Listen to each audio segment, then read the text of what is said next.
మాతృదేవోభవ. పుత్రునకు నీడనిచ్చడి ఛత్రమ్మై వెలిగినావు శతవత్సరముల్.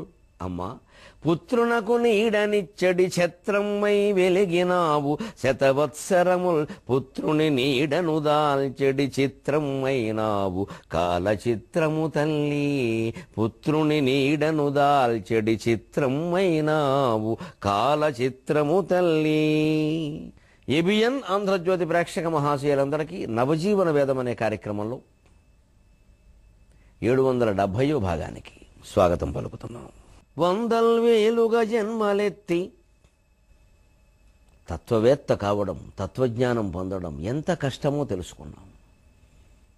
ఎన్నో జన్మలెత్తి ఎన్నో రకాల ఇబ్బందులు పడి, బాధలు పడి, సుఖాల్లో కూడా ఏమీ లేదు దుఃఖం తప్పితే. దుఃఖానికి మధ్యలో ఉండే విరామం సుఖం, కానీ ప్రత్యేకంగా సుఖమేం లేదు ఈ ప్రపంచంలో. అసలు అది సుఖము కాదు, దుఃఖము కాదు. అందుకే మీరు ఆ మాటలు గమనించండి, సంస్కృత భాష ఎంత గొప్పదో. ఖం, దుఃఖంలో కూడా ఖం. ఖం అంటే ఆకాశం, ఆకాశం గగనం శూన్యం, అదేం లేదు అక్కడ, అదో భావన.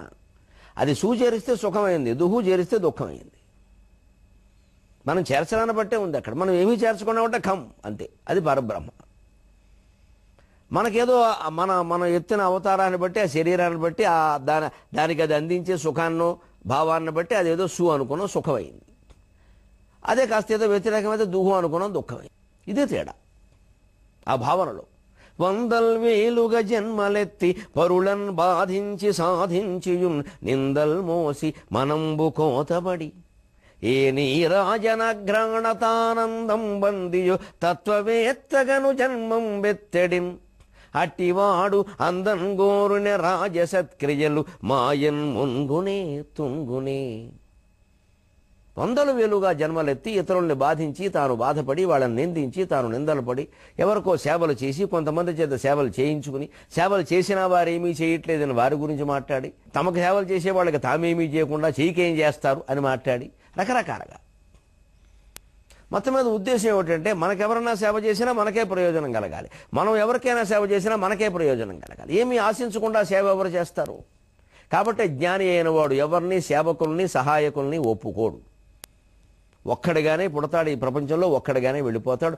ఆ ఒంటరితనమే వాడికి కావాలి. మనం ఆయన నుంచి స్ఫూర్తి పొంది అలా బతకడం నేర్చుకోవాలి, కానీ ఆ ఒంటరివాడిని తుంటరివాడిని చేద్దామని చూడొద్దు. వారి అవసరాలు ఎవరు చూడక్కల్లా, ఎందుకంటే వారికి అవసరాలు లేవు అసలు. ఎందుకని? ఏ నీరాజనాఘ్రాణతానందం బందియో, ఏ దేవాలయంలో ఏ దేవుడికి హారతిస్తూ ఉంటే ఆ దివ్య నీరాజనాన్ని, మంత్రపుష్ప నీరాజనాలను ఆస్వాదించాడో కానీ వాడికి అర్థమైపోయింది జగత్తు. తత్వవేత్తగను జన్మం వేత్తడి. ఆ మంత్రపుష్పం యొక్క అర్థం నిజంగా తెలిస్తే అదే నీరాజనం అంటే. మంత్రపుష్పం తర్వాత నీరాజనం. నీరాజనాఘ్రాణత అందుకోవడం అంటే ఒకటి హారతి ఏదో వాసన చూడడం కాదు, కళ్ళకద్దుకున్నది మాత్రం ఏదో వచ్చేస్తుంది కాదు అక్కడ కవి ఉద్దేశం. మంత్రపుష్పం తర్వాత నీరాజనం కాబట్టి మంత్రపుష్పం నిజంగా అర్థం తెలుసుకుంటే, ఎక్కడున్నాడో భగవంతుడు తెలిస్తే, ఆ గుండెల్లో ఉన్న భగవంతుడిని పట్టుకునే ప్రయత్నం చేస్తే ఇంకెందుకు ఉంటుందండి జన్మ? పద్మకోశ ప్రతీకాచకం హృదయం చాప్యధోముఖం అధో నిష్ట్యా వ్యతశ్చాం తే నాభ్యాముపరతిష్టతి జ్వాలమాలాకులంభాతి విశ్వస్యాయతనం మహదు సంతతకం శలాభిస్తు లంబత్యాకోశ సన్నిభం తస్యాం తే సుషరగం సూక్ష్మం తస్మిన్ సర్వం ప్రతిష్ఠితం తస్య మధ్యే మహానగ్నిః విశ్వార్చిర్విశ్వతోముఖః సోగ్రభుగ్విభజం తిష్టన్నాకారమజరః కవిః తిర్యగోర్ధ్వం అధశ్చాయీ రశ్మయస్తస్య సంతతా సంతాపయతి స్వం దేహం ఆపా తలమస్తకః తస్య మధ్యే వంధిశిఖా అణీయోర్ధ్వా వ్యవస్థితః నీవారశోకవత్తన్వీ పీతాభాస్వత్యనూపమా తస్యాశిఖాయా మధ్యే పరమాత్మా వ్యవస్థితః స బ్రహ్మ స శివః స హరిశ్చేంద్రః సోక్షరః పరమస్వరాటు. అని హృదయంలో ఉన్న జ్యోతిస్వరూపమే భగవంతుడు అని తెలిసినవాడు ఎక్కడికి వెళ్ళడండి, ఎవరు రావాలని కోరుకోడండి. ఎవరు దర్శనము వారికి ముఖ్యం కాదు, ఎవరు తన దర్శనానికి రావాలని కోరుకోడు. ఎంత అదృష్టం అది, ఎంత యోగిత్వం! అతడే కదా రమణ మహర్షి, అతడే కదా షిరిడీ సాయి, అతడే కదా రామకృష్ణ పరమహంస, అతడే కదా కృష్ణమూర్తి గారు. ఆ స్థాయి వాళ్ళందరూ ఈ దేశంలో పుట్టారు. విచిత్రం, వాళ్ళకి మనం విగ్రహాలు పెట్టి పూజలు చేస్తున్నాం, వాళ్ళ నుంచి ఏం గ్రహించలేకపోతున్నాం. అదే గ్రహించాలి. ఆ గుండెల్లో ఉన్న తస్యా శిఖాయా మధ్య పరమాత్మ వ్యవస్థిత. ఇక్కడే సరిగ్గా ఇక్కడ కొలత చెప్పాడు. ఏదో డోర్ నెంబరు వీధి అన్ని చెప్పినట్టే గూగుల్ మ్యాప్లో చూపించినట్టే చూపించాడు. ఇక్కడి నుంచి బొట్టన వేలు పట్టుకుంటే కిందకి జానాడు, బొడ్లో వేలు పెట్టుకుని పైకి జానాడు. ఈ మధ్యలో హృదయం, ఆ హృదయంలో ఉంది, దాన్ని పట్టుకోమన్నాడు. అసలు ఆ ప్రయత్నమే లేదు మనకి. అసలు ఆలోచన రాదు. విచిత్రంగా ఎప్పుడైనా వస్తే అది మన వల్ల అవుతుంది. ఏమవుతుంది? మినపరొట్టు అవుతుంది, మినపకాయ బజ్జీలు అవుతాయి. ఇది ఎందుకు అవుతుంది? ఆ దృష్టి ఉంటే అవుతుంది. అది పట్టుకోకపోగా మనం ఏం చేస్తాం? ఎవడైనా పట్టుకునే ప్రయత్నం చేస్తూ కాస్త గొప్పవాడి కింద కనపడితే వాడిని చూడగానే వాడికి ఏదో గొప్ప జ్ఞానం ఉంది అనిపిస్తే మీరు మా ఇంటికి రావాలండి. ఎందుకండి? నీ ఒంట్లో ఉండే దేవుణ్ణి, నా ఒంట్లో ఉండే దేవుణ్ణి మనం పట్టుకోవడానికి మీ ఇంటికి నేను, నా ఇంటికి మీరు పని ఏమిటి అసలు? ఇది పొందగలిగితే ఎవరు మట్టుకోవారే? ప్రపంచంలో అందరం సుఖంగా ఉండగలం. ఎవరి వల్లనో మనం సుఖపడతాం అనుకోవడం, ఎవరి వల్లనో మనకి శుభం జరుగుతుంది అనుకోవడం, ఎవరో ఆశీర్వదిస్తే ఏదో జరుగుతుంది అనుకోవడం, ఇదంతా బానిసత్వమే. కొన్ని ప్రత్యక్ష బానిసత్వాలు, కొన్ని పరోక్ష బానిసత్వాలు. అందువల్ల ఎప్పుడు వ్యాపారాలే జరుగుతాయి. దొంగ సన్యాసులే తయారవుతారు. ఎందుకంటే ఆశీర్వచనానికి ఒక విలువ ఉన్నప్పుడు ఆశీర్వచనం ఉంది, ఇలా అంటే చాలుగా, తర్వాత ఆ చెయ్యి ఇలా మారుతుంది, తయారైపోతారు వెంటనే. మనం అసలు అవకాశం ఇవ్వకూడదు. మీ ఆశీర్వచనంతో మాకు పనివాడు, మేము బాగానే ఉన్నామని చెప్పాలి. లేకపోతే భటులు తయారైపోతారు ఎక్కడెక్కడ. ప్రతి వాళ్ళకి కొంతమంది సైన్యం, భటులు, సేన, సైన్యం, ఏదో రకరకాల పేర్లు, భటులు, అభిమానులు, సంఘం. ఇక వీరందరూ ప్రతి చోట కరపత్రాలు పంచుతూ ఉంటారు. మా స్వామీజీ, అయితే ఏమిటట నువ్వు పంచుతున్నావంటే హీ నీడ్స్ పబ్లిసిటీ. ఆయన స్వామీజీ ఎలా అవుతారండి? స్వామీజీకి ప్రచారం ఏంటండి? నాకు అర్థం కాదు. సన్యాసికి ప్రచారమా? మా ఆశ్రమానికి మీరు రావాలని కరపత్రాలు పంచుతుంది. నీ ఆశ్రమానికి ఇంకొకరు రావాలని కోరుకుంటున్నావు అంటే ఆశ్రమం అనవసరం, తీసేయడం మంచిది. ఎవరు రాందే ఆశ్రమం. ఆశ్రమం అది బ్రహ్మాశ్రమం. అక్కడికి ఇంకొకరు రావక్కర్లేదు. ఎవరో రావాలి, ఏదో చేయాలి, ఆర్భాటం అవ్వాలి, టీవీల్లో ప్రచారం అవ్వాలి, ఇవన్నీ కోరుకునే వాళ్ళు సన్యాసులు ఎలా అవుతారండి? ఎంత తపస్సు చేస్తే, ఎంత తపన పడితే అసలు ఆలోచన కలుగుతుంది. బ్రహ్మజ్ఞానం పొందాలని ఆలోచన కలిగితే చాలు. జ్ఞానం పొందడం వేరే విషయం. అసలు ఆ తృష్ణ కలిగిందంటే అప్పటికి వాడు సగం పొందేసినట్టే. ఈ ఇంగ్లీష్లో చెబుతారు, the work is started, half of the work is over అని. పని ప్రారంభమైతే సగం అయిపోయినట్టేట. అసలు బ్రహ్మజ్ఞానం పొందాలనే సంకల్పం కలిగితే సగం పొందినట్టే అన్నారు. ఆ సంకల్పం అలా నిలబెట్టుకో, జార్పో, నీకు పట్టుకో గట్టిగా. వందలు వేలుగా జన్మలెత్తి పరులను బాధించి సాధించి నిందలు మోసి మనంబు కోతపడి ఏ నీరాజనాఘ్రాణతానందం బందియో తత్వవేత్తకను జన్మం వెత్తడని అట్టివాడు అందం గోరునే రాజసత్కృతులు మాయన్ మునుగునే తునుగునే. ఇన్ని జన్మలెత్తి ఇన్ని బాధలు పడి, ఇన్ని సన్మానాలు, ఇన్ని అవమానాలు పొంది, ఇన్ని రకాల నానాయాతనలు పడి, ఇన్ని రకాల పాట్లు పడి ఒక తత్వవేత్తగా జన్మించి తత్వజ్ఞానం పొందే ప్రయత్నం చేస్తుంటే వాడు మన సత్కారాలకు లొంగుతాడనుకోవడం ఎంత అజ్ఞానం అండి, ఎంత అజ్ఞానం అండి. వాడు మన చీత్కారాలకి భయపడతాడనుకోవడం మరెంత అజ్ఞానం అండి. మన సత్కారము వాడికి అక్కల, మన చీత్కారము వాడు లెక్క చేయడు, రెండూ తీసి పారేస్తాడు. మనకు మంచి పేరు తెప్పించేటువంటి విశ్వనాథ సత్యనారాయణ ఎవరో అన్నట్ట, ఇంకా ఆయన రచనలు, ఆయన వైభవం అది ఎవడో అందుకోలేక ఏదో వంకెట్టాలని చూస్తారు కదా. ఆయన దొరకపోతే ఇంక పిల్లలేక మీ వాడు అరుగుమే పేకాడుతున్నాడంటే మీరు ఇక్కడ ఓ పెద్ద 1000 పడకలో 1,00,000 పడకలు రాస్తే ఎవడికన్నట్టు, ఎవడు నీకేవరా వాడు పేకాడితే అన్నట్టు. ఇది తక్కువ వాడు కాదు.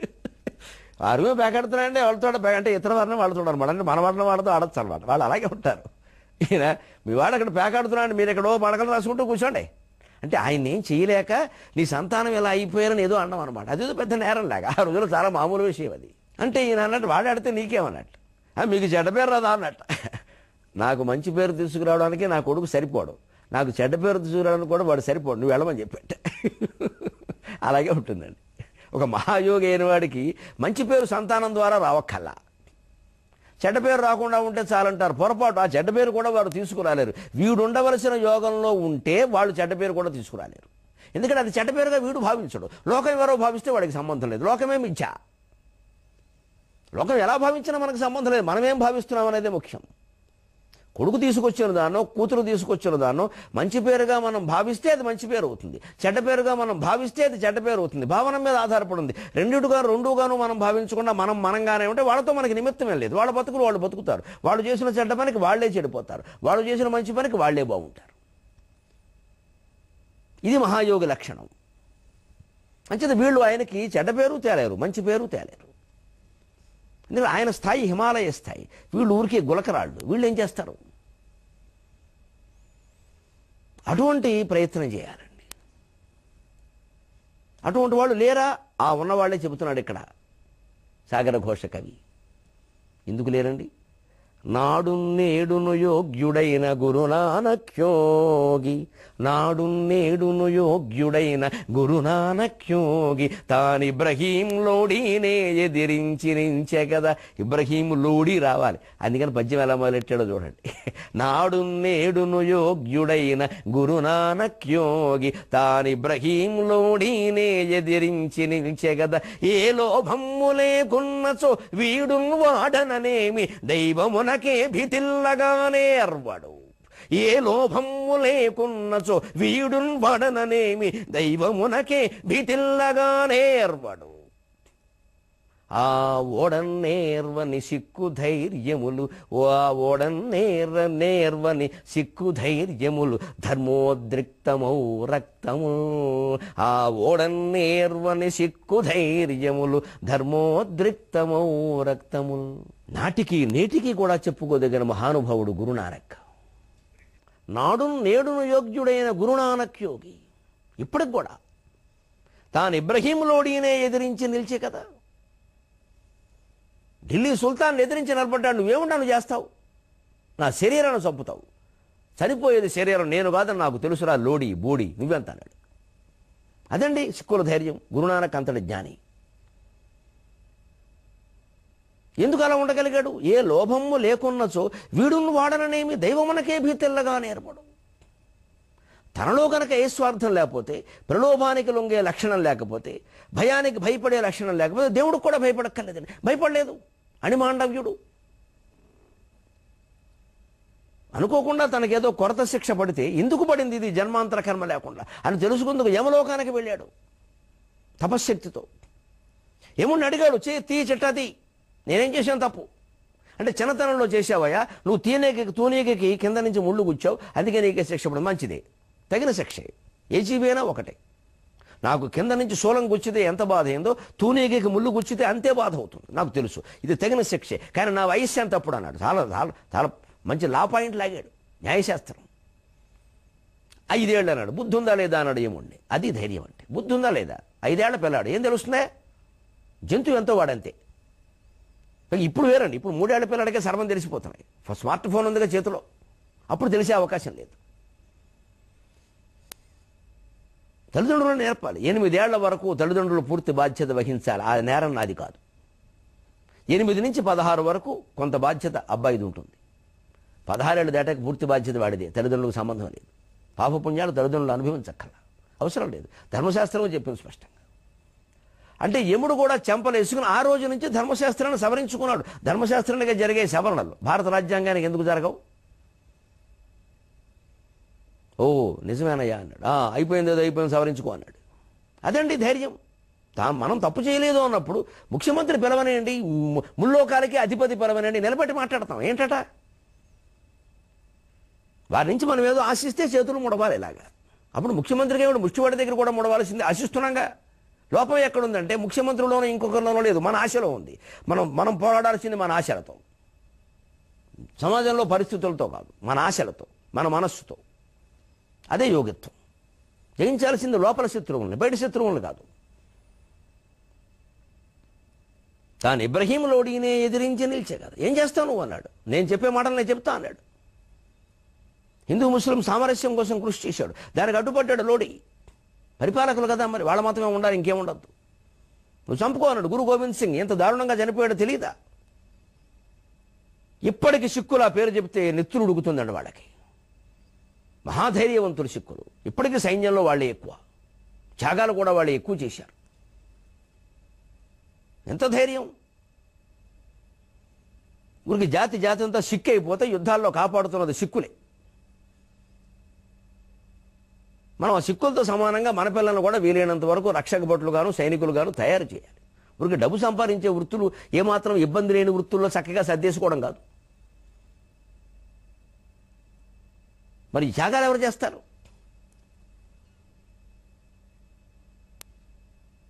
అదే ఆలోచించాడు గురునానక్. ఆలోచించాడు, ఎవడో ఎదిరించకపోతే ఎలాగ ఏమవుతుందో చూద్దామని ఎదిరించాడు. ఏ లోభము లేకున్న సో వీడును వాడననేమో దైవమునకే భీతిల్లగా నేరడు. దిక్పాలకులు కూడా భయపడక్కర్లేదు సత్యాన్ని మాట్లాడేవాడు. సత్యానికి సమాజం తల వంచాలి, సమాజానికి సత్యం తల వంచదు. సత్యం శాశ్వతం, సమాజం మిథ్య. ఇవాళ ఒక రకంగా, రేపు ఒక రకంగా, ఈ క్షణం ఒక రకంగా, మరుక్షణం ఒక రకంగా. ఓ 15 రోజుల క్రితం 1000 రూపాయల నోటు విలువ వేరు, ఇవాళ ఆ నోటు విలువ వేరు. 200 ఇస్తామంటే 1000 రూపాయలు ఇవ్వడానికి సిద్ధంగా ఉన్నారు. అయిపోయింది, జగన్ మిథ్య అని అర్థమైపోయింది. జగత్తులో ఏ పదార్థము దాని విలువను నిలబెట్టుకోలేనప్పుడు జగన్ మిథ్య అంటే అర్థం అది. జగత్తు లేదని చెప్పలేదు శంకరాచార్య. ఉంది కానీ క్షణక్షణం మారిపోతూ ఉంటుందాయా, దాంతో నీకెందుకు అన్నాడు ఆయన. జగత్తు అని ఓ పదార్థం లేదు అక్కడ, మారిపోయి జగత్ అంటేనే నడుస్తున్నదని అర్థం. దాని సంస్కృతంలో ఆ మాటకు అర్థమేది జగత్, గచ్చతీతి జగత్. నడిచే రైలుకి ఏమైనా స్థిరత్వం ఉందా అండి?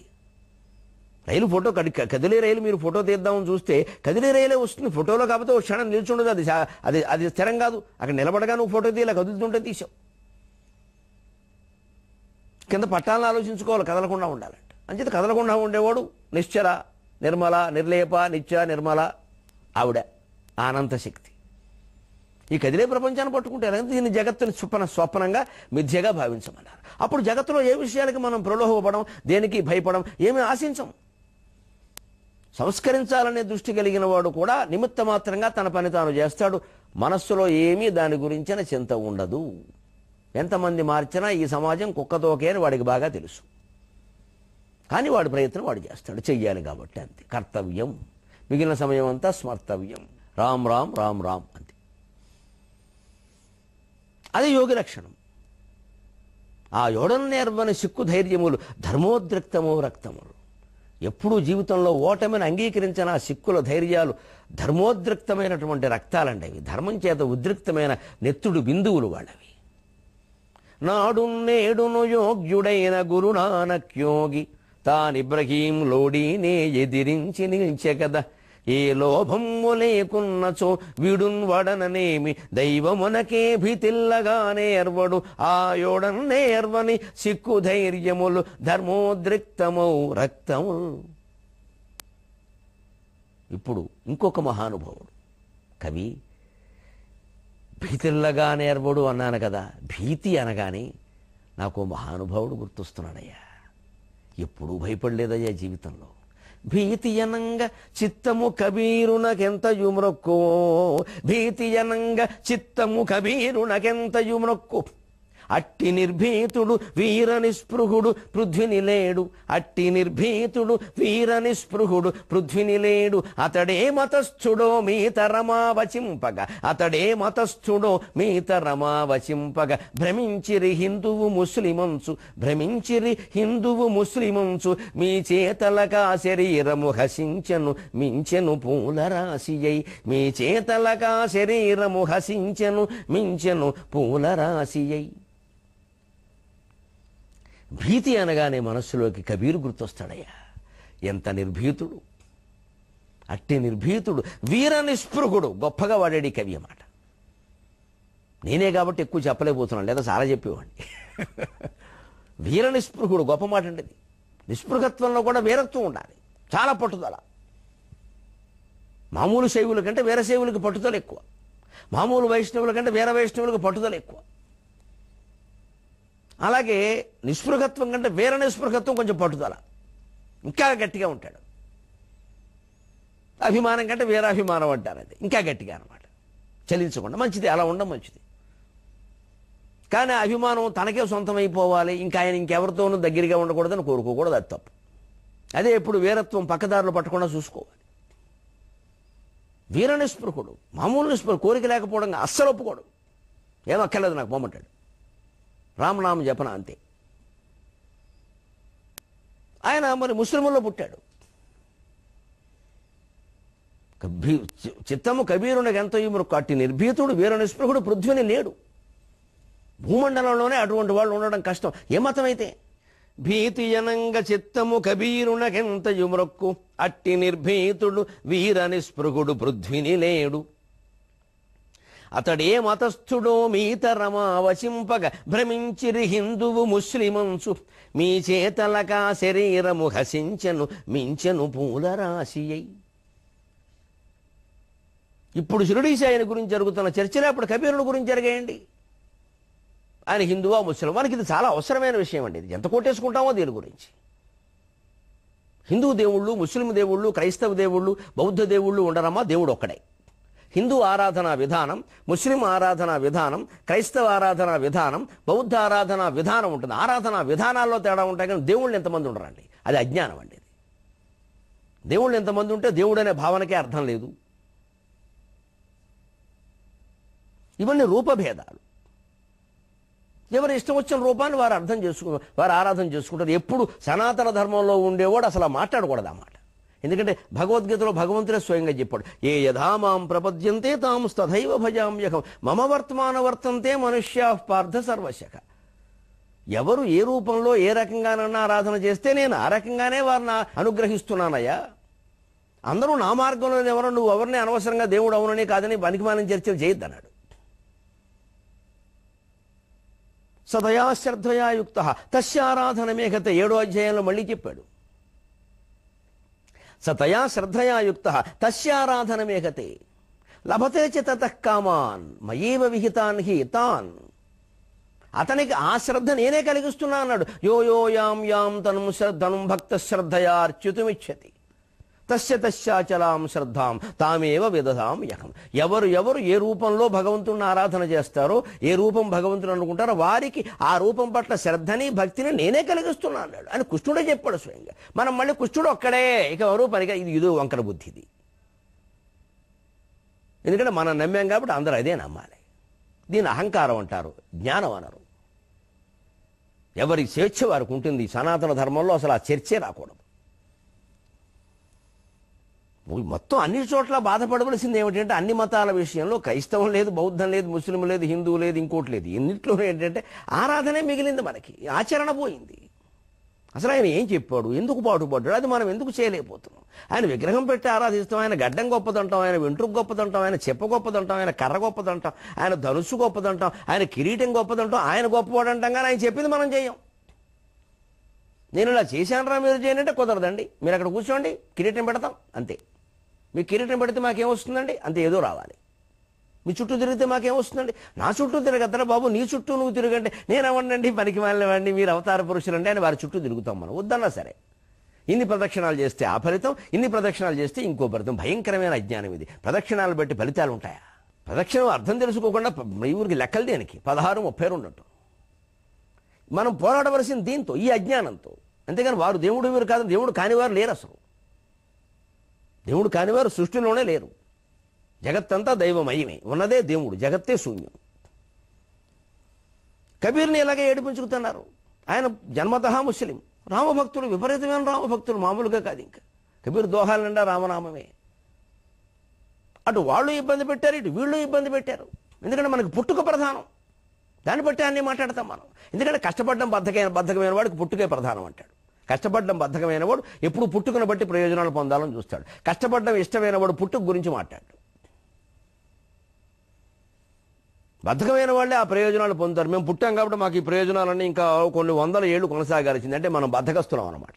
మనకు ప్రతిభతో పొందడం మనకి ఇష్టం లేదు, పుట్టుకుని బట్టే పొందాలని చూస్తున్నాం. అందుకే మొత్తం జాతి వెనకబడుతోంది అనేక రంగాల్లో. మన ఆలోచనలు మారట్లా. మైండ్ సెట్ అంటారు, అది మార్చుకోమండి. అన్ని ఊరికే సెట్టింగ్లు, సినిమా సెట్టింగ్లు మార్చడమే. ఆ దేవుడు తీసి ఈ దేవుడు, ఈ గుడి తీసి ఆ గుడి, ఈ మంత్రం తీసి ఆ మంత్రం, ఎన్ని మార్చినా ఒకటే. ఇది ఎడంచేయి తీసి పొరచేయి, ఉపయోగమే లేదు. పోరాడవలసింది ఆ జ్ఞానంతో, వ్యక్తులతో కాదు, వాళ్ళ నమ్మకాలతో కాదు. అందుకని కబీర్ను అలాగే భ్రమించిన హిందూ ముస్లిమన్స్, హిందూ అని కొందరు, ముస్లిం అని కొందరు. చివరికి కబీర్ జీవిత చరిత్రలోనే ఉన్న విషయం, ఆయన మరణిస్తే ఆ శరీరాన్ని ముస్లిం సంప్రదాయం ప్రకారం ఖననం చేస్తామని వాళ్ళు కొంతమంది, లేదు హిందూ సంప్రదాయం ప్రకారం దహనం చేస్తామని వీళ్ళు కొట్టేసుకున్నారండి. అసలు కబీరు ముస్లిం అయి ఉండి రామభక్తుడు అయి ఉంటే రెండూ ఒక్కటే అని భావించి హాయిగా ఆ కుటుంబ సభ్యులను అడిగి ఏం చేయాలో అది చేసేదానికి, లేకపోతే ఏదో ఒకటి చేస్తే అందరూ హాజరయ్యేదానికి. ఇదేనకండి మనకి ఆచారాల పట్ల ఎంత పట్టుదలంటే వాటి మీద అహంకారం. మనకి ఆచారం మీద గౌరవం కాదు, అహంకారం. మనది కాబట్టి ఇలా చెయ్యాలి అంతే, మనదే. దాని మంచి చెడ్డ మనకు అక్క, మంచి చెడ్డ మనకి కల మనది అంతే. మన ఆచారాన్ని ఎవరు విమర్శించద్దు. ఆ చెడ్డదైతే విమర్శిస్తారు, వారికి ఆ స్వేచ్ఛ ఉంది. మనం సమాధానం చెప్పాలి. విమర్శించద్దంటే అహంకారం అన్నమాట. విమర్శిస్తే నరికేస్తాం, నరికేయండి. ఎంతమంది నరికేస్తారు? ఎప్పుడైనా నరికేయడం ఖాయం, ఎప్పుడైనా పోతాం. జ్ఞాని అయిన వాడు ఊరుకోడు, విమర్శిస్తాడు, వాడు చూడలేడు, అందుకని అంటాడు ఖచ్చితంగా. ముస్లిం అన్నారు, హిందువులను దెబ్బలాడు కూడా చివరికి విచిత్రం అండి. అక్కడ ఆ మహానుభావుడు తపస్సు కారణంగా వ్యక్తమైన మహిమ, ఆ భౌతిక శరీరం అక్కడ ఉంటే దాని మీద ఏదో దుప్పటి కప్పారట. ఆయన హిందుత్వమా ముస్లిమత్వమా ఏం చేయాలనుకుంటారట. విచిత్రంగా ఆ దుప్పటి తీసి చూస్తే అది అక్కడ పూల రాశి మిగిలింది.